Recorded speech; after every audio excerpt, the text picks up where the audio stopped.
The morning light streamed through the floral curtains of Violet Chandler's cozy living room, illuminating the empty space where Lily's playpen should have been. Violet's heart raced as she frantically searched every corner of her modest suburban home, calling out for her niece with increasing desperation. The little girl had been staying with her while Lily's parents, Andrew and Eleanor, were away on a business trip. Now the child was nowhere to be found. "Lily! Lily, where are you, sweetheart?"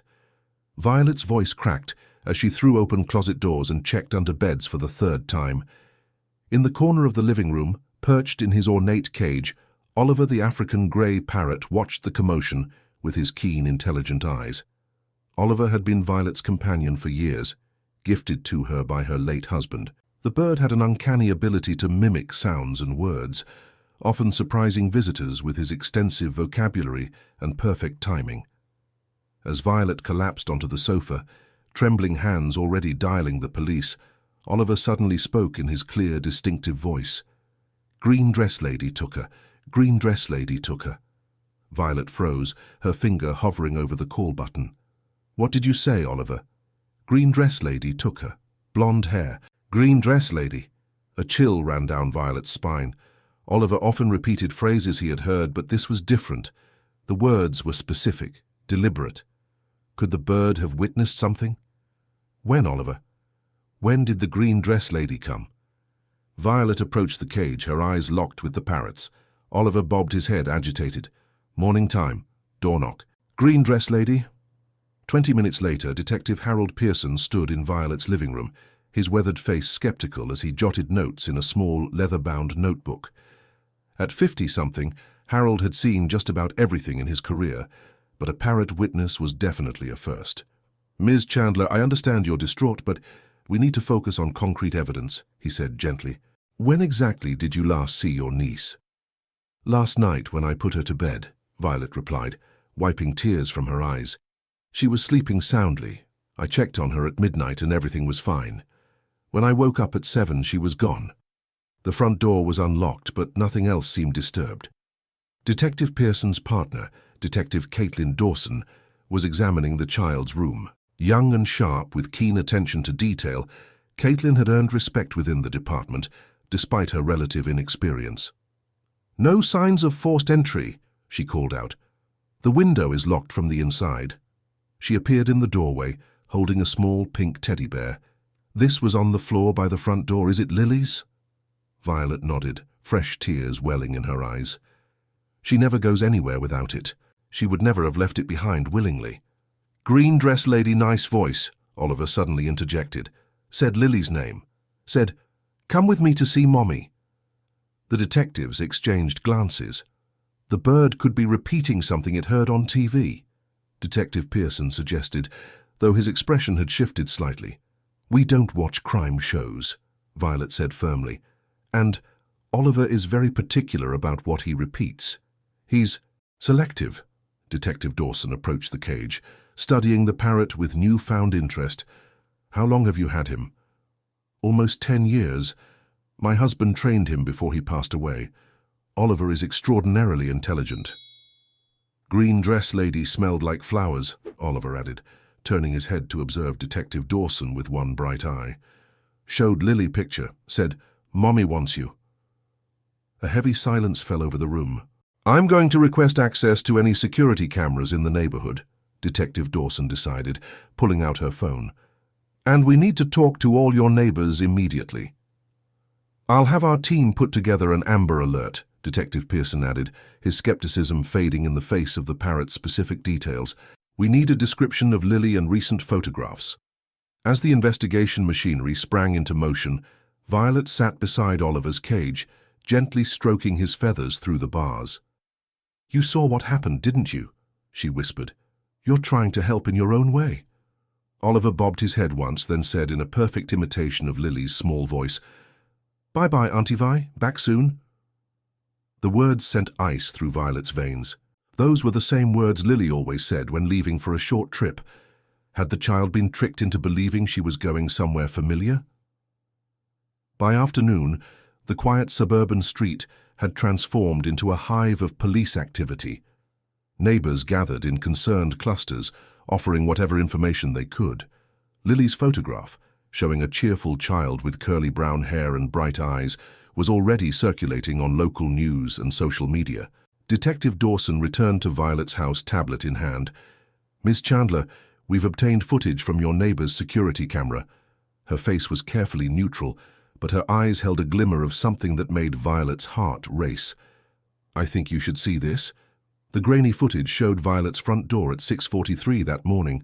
A tall, slender woman approached the house. Just as Oliver had described, she wore a green dress and had blonde hair pulled back in a neat ponytail. She knocked confidently as if she belonged there, and moments later was leaving with a small figure in pink pajamas, Lily, looking sleepy but not distressed, clutching the hand of the unknown woman.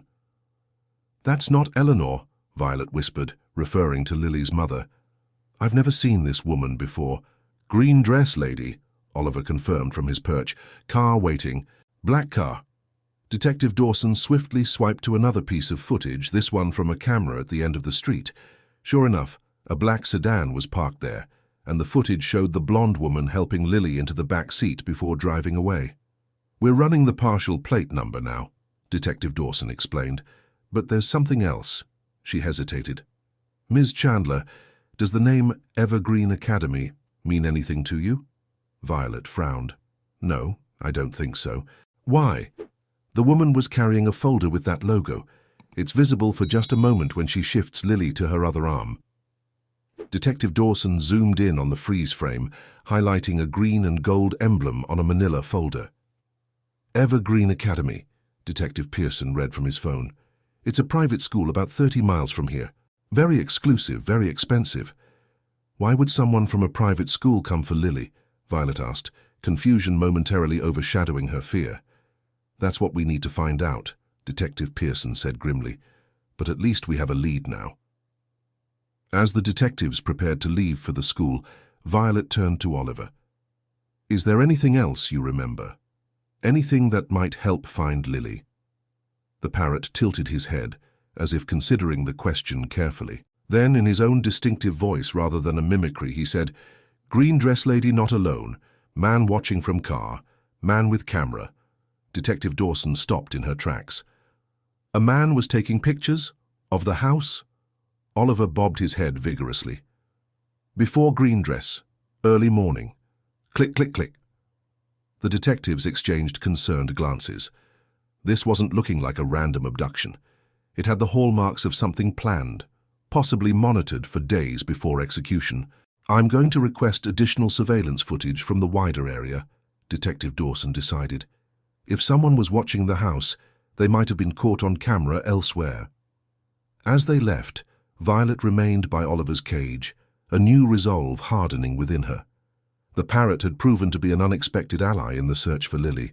While the police followed official channels, she would explore another avenue, one that had just occurred to her as she remembered something about her late husband's past. "Oliver," she whispered, "we're going to find her. And we're going to find out why someone would target a child from our family." The parrot blinked once, his intelligent eyes seeming to understand perfectly the gravity of the situation.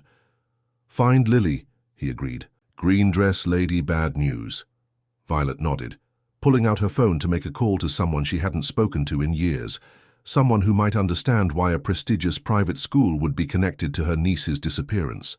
As she dialed, she couldn't shake the feeling that this was about more than just a child taken from her home. Something larger was at play, something with roots that might reach back into her own family's past. What she didn't yet realize was how right she was, and how dangerous the truth would prove to be. Meanwhile, across town, a blonde woman in a green dress was making a phone call of her own. "The package has been secured," she said quietly. "Yes, exactly as planned. No complications." She glanced over at Lily, who was coloring contentedly in a bright, cheerful room that had been carefully prepared to keep a young child comfortable and distracted. "No, she doesn't suspect anything. She thinks her mother sent for her." The woman's voice hardened slightly. "But we need to move quickly. There was a parrot in the house. It saw everything." "Yes, a parrot. Don't laugh. These birds are smarter than you think." After ending the call, the woman approached Lily with a warm smile that didn't quite reach her eyes. "Are you having fun, sweetheart? Your mommy will be so happy to see you soon." Lily looked up, her innocent face trusting. "When is Mommy coming? She's taking a long time." "Very soon," the woman assured her, checking her watch. "Very soon now." Back at Violet's house, Oliver watched as his owner made her urgent phone call. The parrot might not have understood the full complexity of human affairs, but he recognized danger when he saw it, and the blonde woman in the green dress had set off every warning instinct in his bird brain. He fluffed his feathers, agitated by the memory of the morning's events, and repeated softly to himself the license plate number he had glimpsed as the black car drove away. Human ears might not have caught the significance of his mumbled numbers and letters, but Oliver remembered, and in the hours to come that small detail would prove to be the first thread that, when pulled, would begin to unravel a deception years in the making. The Evergreen Academy stood like a fortress on manicured grounds, its ivy-covered stone walls exuding wealth and exclusivity.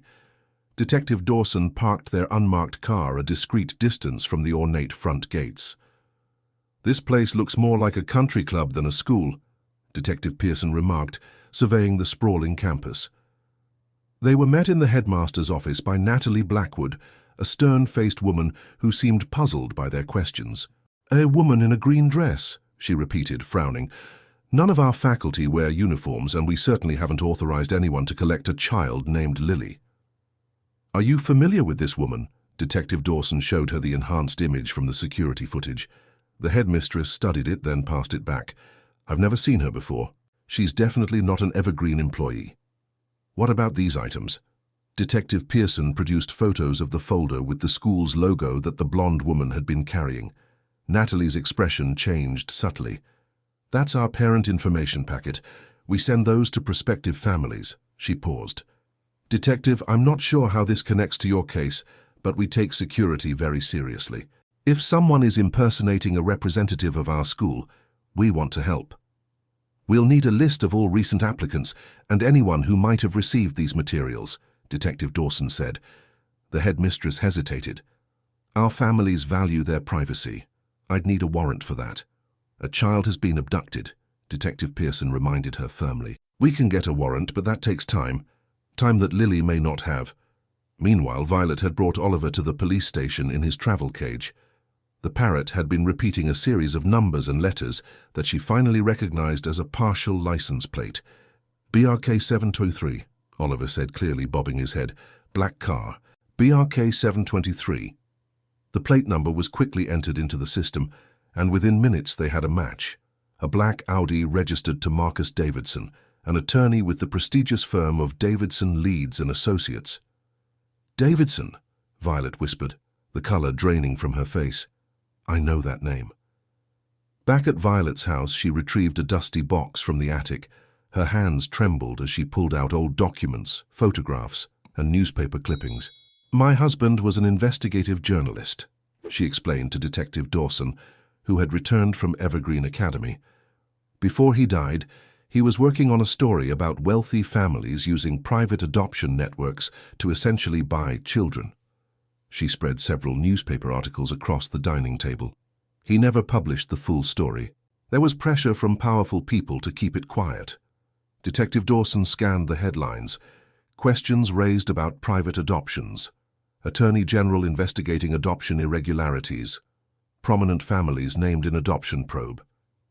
"James, my husband, believed there was a network of lawyers, doctors, and school administrators working together to place children with wealthy families who couldn't adopt through conventional channels. Some of these adoptions might have involved children who weren't legally available for adoption." "You think Lily might be connected to this?" Detective Dawson asked, connecting the dots. "I don't know," Violet admitted, "but Lily's mother, Eleanor, is actually my husband's niece from his first marriage. She was adopted herself, though, long before James started investigating this story." Oliver, who had been quiet, suddenly spoke up. "Man with camera said check the DNA." Both women froze. "Oliver, what did you just say?" Violet asked, her voice barely above a whisper. "Man with camera, on phone, check the DNA, make sure it's her." Detective Dawson was already dialing. "I need an urgent trace on Marcus Davidson's current location and all recent calls to and from his phone." The investigation accelerated from that point. Davidson's car was located in the parking garage of his law firm, but the attorney himself was nowhere to be found. His assistant claimed he had left suddenly that morning for a family emergency. Records revealed that Davidson had represented numerous wealthy clients in private adoptions over the years, including several families whose children attended Evergreen Academy. More disturbingly, he had been the attorney who handled Eleanor's adoption many years ago. Evergreen Academy, under pressure from a hastily obtained warrant, provided their records. Among them was an application from a couple named Richard and Diana Bennett. They had toured the school last month, citing their intention to enroll their daughter. But background checks now revealed that the Bennetts had no children. When shown photographs, the school's admissions director positively identified Diana Bennett as the blonde woman from the security footage. "She said they were planning to relocate here from Europe," the admissions director recalled. "Their daughter had been raised abroad but would be joining them soon. They were particularly interested in our security procedures and pickup protocols." Detective Pearson was assembling the pieces. So they were gathering intelligence, learning how schools verify adults who pick up children, what documentation is needed. But why target Lily specifically? Detective Dawson wondered. The answer came from an unexpected source. Andrew and Eleanor, Lily's parents, had been notified and were flying back immediately. In the meantime, they had authorized a DNA test for Lily to help with the investigation. The preliminary results sent shockwaves through the investigation team. Lily's DNA showed no biological relationship to either Andrew or Eleanor. "This doesn't make sense," Violet insisted when told. "Eleanor gave birth to Lily. I was there at the hospital." Oliver, who had been dozing in his travel cage, suddenly became alert. Not the real baby. The doctor switched. "Green folder, man." A chill ran through the room. Could the parrot possibly be suggesting that Lily had been switched at birth? It seemed fantastical, yet Oliver had proven remarkably accurate so far. Urgent inquiries were sent to the hospital where Lily was born. Records showed that the attending physician had been Dr. Thomas Westfield, who they discovered had privileges at several hospitals and also served on Evergreen Academy's board of trustees. The case was expanding beyond a simple abduction. It now touched on potential baby switching, fraudulent adoptions, and a conspiracy that might have been operating for years. Detective Dawson organized a raid on Davidson's weekend house, a secluded lake property. There they found Lily, unharmed and apparently unaware of the danger she was in. The child was overjoyed to see Violet and Oliver, whom she had always adored. But the Bennetts and Davidson were gone, evidently tipped off about the raid. A hasty search of the property yielded a treasure trove of documents implicating numerous professionals in a scheme that had operated for decades. They would identify wealthy couples desperate for children, Detective Pearson explained to Violet, as Lily played nearby with Oliver. Couples who had exhausted traditional adoption options, often due to age or other factors that made agencies hesitant. Then Davidson and his associates would find pregnant women in vulnerable situations. Sometimes they were told their babies hadn't survived or were coerced into giving them up.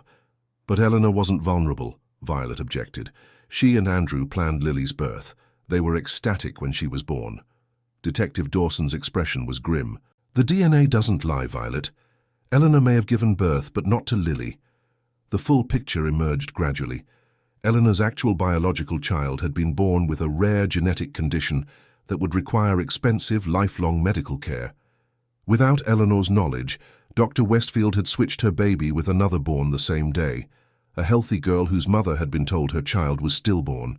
That mother was Diana Bennett's sister, who had spent years searching for her supposedly dead child, never giving up hope that a mistake had been made.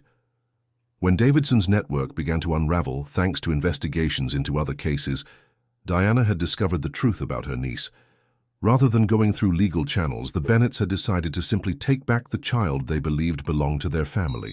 When Andrew and Eleanor finally arrived, they were devastated by the revelations. The child they had raised and loved as their own had been taken, and somewhere out there was their biological daughter, living with different parents, possibly unaware of her true origins. "What happens to Lily now?" Violet asked, watching the little girl who had no idea of the storm surrounding her. "That's for the courts to decide," Detective Pearson said gently. "But the priority will be Lily's well-being. She knows you and her parents as her family. That won't be disregarded. Oliver, who had been Lily's guardian and the key to finding her, perched on the little girl's shoulder as she drew pictures, seemingly oblivious to the complex adult discussions happening around her. "Good girl," the parrot said softly, nuzzling Lily's cheek. "Safe now." As night fell, the investigation continued to expand, with more families coming forward, more professionals implicated. It was becoming one of the largest adoption fraud cases in the country's history. But in Violet's living room, something simpler and more fundamental was taking place. A family, however it had come to be formed, was being reunited. As Lily fell asleep in Eleanor's arms, Oliver maintained his vigilant watch from his perch. The bonds of love, Violet reflected, weren't created by DNA. They were forged through countless moments of care, concern, and connection. Whatever happened next, those bonds would not be easily broken. And somewhere in the night, Diana Bennett was making another call, her voice tight with desperation. "We lost her. The police know everything." She paused, listening. "Yes, they have the files. All of them." Another pause. "I understand. We're leaving tonight. The whole operation is blown." The hunt was far from over, but for tonight at least Lily was safe, thanks to an observant parrot who had seen what others had missed and found a way to communicate the danger. As Oliver settled into his cage for the night, he repeated one last phrase almost too quietly to hear: "Family is family. Love is love." Simple words, perhaps, but at the heart of the complicated situation, they held the most important truth of all. In the weeks following Lily's rescue, the investigation expanded rapidly. Detective Dawson maintained a detailed evidence board in a dedicated conference room at the police station, with photographs and documents connected by colored strings that formed an increasingly complex web. Oliver had been granted special permission to remain at the station during key meetings, as his remarkable memory continued to provide valuable details. The parrot would sometimes interject with snippets of conversation he had overheard, helping investigators piece together the full scope of the conspiracy. "We've identified 23 cases so far," Detective Pearson announced during a briefing. 23 families affected by Davidson's network, spanning back almost 20 years. Violet, who had become an unofficial consultant to the investigation due to her husband's previous work, studied the photographs on the board. "Have you located Eleanor and Andrew's biological daughter?" Detective Dawson nodded. "A girl named Rose living with a family in Boston. They had no idea she wasn't biologically theirs. They've been told the truth, but they're understandably devastated." The central challenge facing everyone involved was deeply human: how to address these tangled family trees without causing further trauma, especially to the children who had no part in the deception. "Dr. Cumming," Oliver suddenly announced from his perch. "White coat man." The door opened and Dr. Westfield was escorted in, handcuffed and accompanied by 2 officers. Unlike Marcus Davidson and the Bennetts who had fled the country, Westfield had been apprehended at his home, apparently resigned to his fate. The doctor looked much older than his years, his face haggard with stress and shame. He had been cooperating fully with authorities, providing details that had led to the identification of numerous cases and the arrest of several other conspirators. "I'd like to speak with Ms. Chandler alone," he requested quietly. After a moment's hesitation, the detectives agreed, though they remained visible through the conference room's glass walls. "I knew your husband," Westfield began once they were alone. "James was getting close to exposing everything before his accident." Violet's breath caught. "It wasn't an accident, was it?" The doctor looked away. "I wasn't involved in that, but no, it wasn't an accident. Davidson arranged it when James wouldn't back off." The revelation, though suspected, hit Violet like a physical blow. Oliver fluttered to her shoulder, making soft, comforting sounds. "I need you to know something," Westfield continued. "Your husband managed to hide copies of his evidence before he died. Davidson was looking for those files when they took Lily. They thought you might have hidden them somewhere in your house. But why take Lily? Why not just search the house? The Bennetts wanted her, that part is true, but Davidson saw an opportunity to solve 2 problems at once, create a distraction with the kidnapping while searching for the files." Violet's mind raced. "So it wasn't just about Lily being switched at birth?" "No. Davidson was afraid that James had discovered something even bigger, evidence of payments between certain parties that would prove this wasn't just about finding homes for babies. It was about money, a lot of money.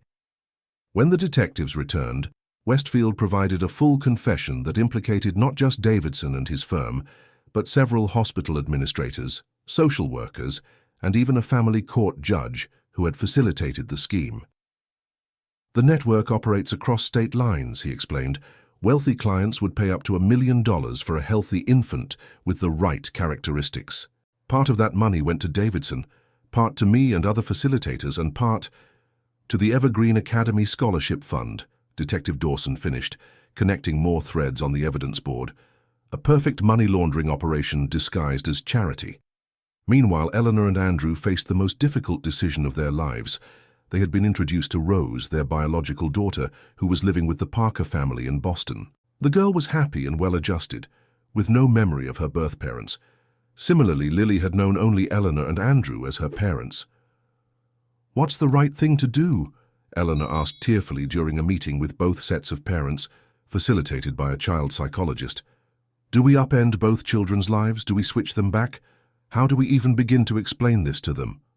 There were no easy answers, but in the end, the focus remained on the children's well-being. After extensive consultation, both families agreed to maintain the status quo in terms of primary custody, while gradually introducing the children to their biological parents through planned visits that would evolve naturally over time.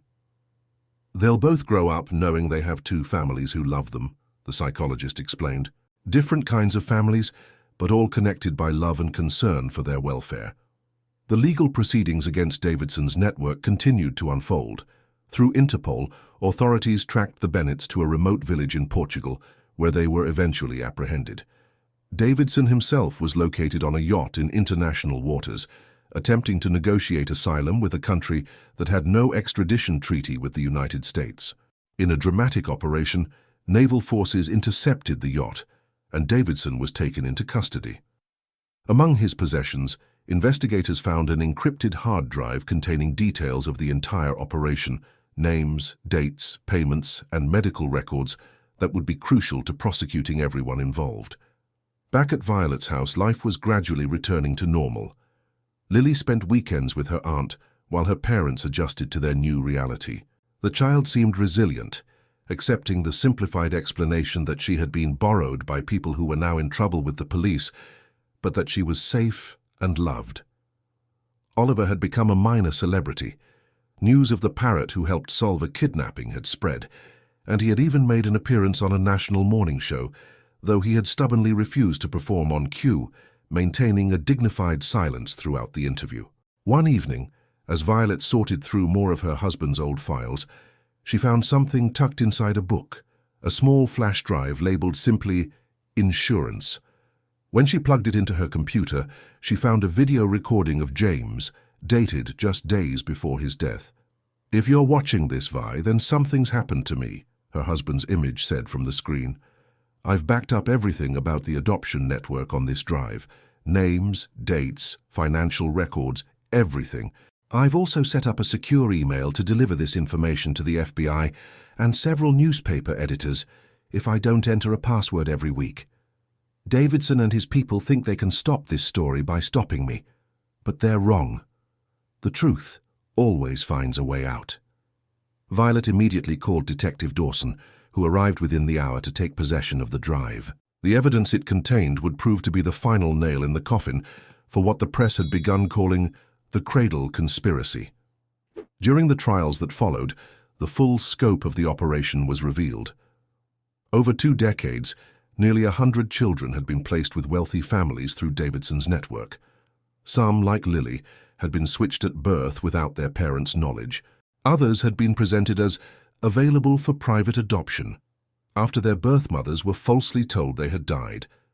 As part of a comprehensive settlement, a special foundation was established to provide support services to all affected families, including therapy, legal assistance, and ongoing mediation, to help navigate the complex relationships that had emerged.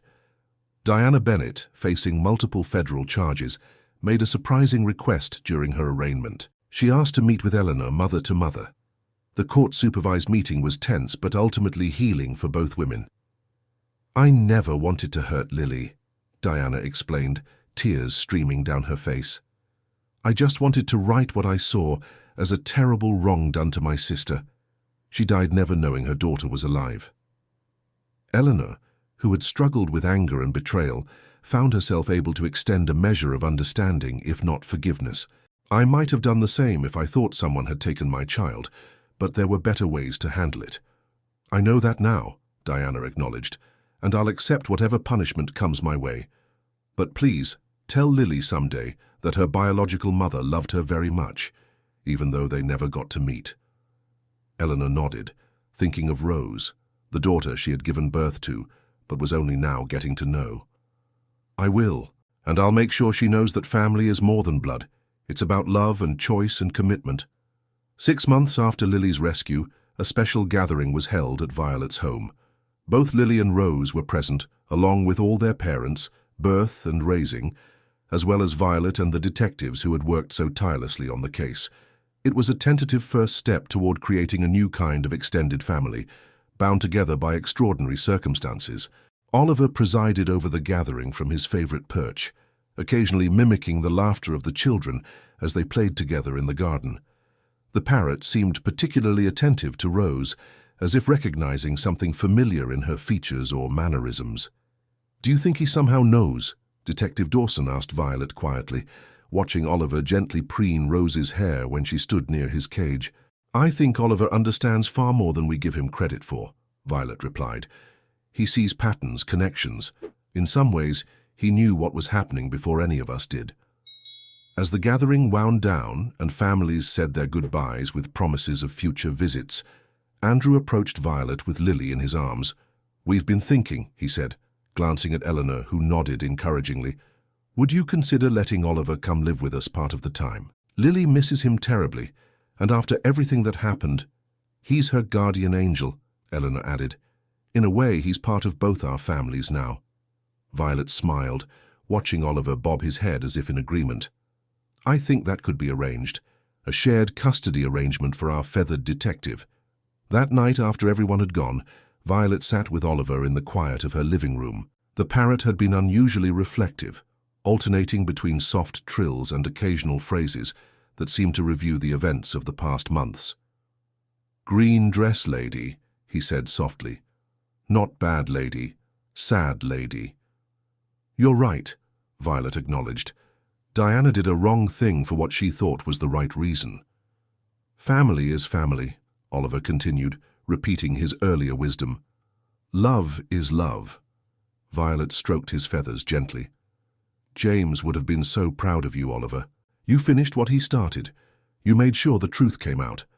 The parrot leaned into her touch, his bright eyes meeting hers. In that moment, Violet felt a profound connection, not just to the intelligent creature who had become her partner in solving a mystery, but to the threads of love, truth, and justice that had ultimately prevailed. The Davidson network was dismantled, its perpetrators facing justice. Families torn apart by deception were finding new ways to connect and heal. And at the center of it all was an unexpected hero, a parrot whose capacity for observation and communication had unraveled a conspiracy and saved a child. As Oliver settled into his cage for the night, he offered one final comment, a perfect mimicry of James's voice from the video. "The truth always finds a way out." Violet smiled through her tears. Indeed it did, sometimes through the most unexpected messengers. In the years that followed, both Lily and Rose would grow up knowing the unusual circumstances of their birth and the remarkable way in which the truth had come to light. They would develop a special bond, neither quite sisters nor simply friends, but connected by a shared history that made them unique.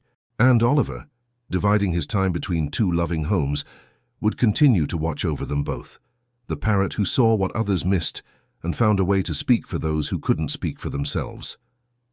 The end. Thank you for joining me on this journey into the world of captivating stories. I trust you found today's narrative as engaging as I did. If you enjoyed this exploration into fascinating and compelling narratives, kindly indicate your appreciation by liking this video. Are you watching on mobile? Show your appreciation with a double tap for hype.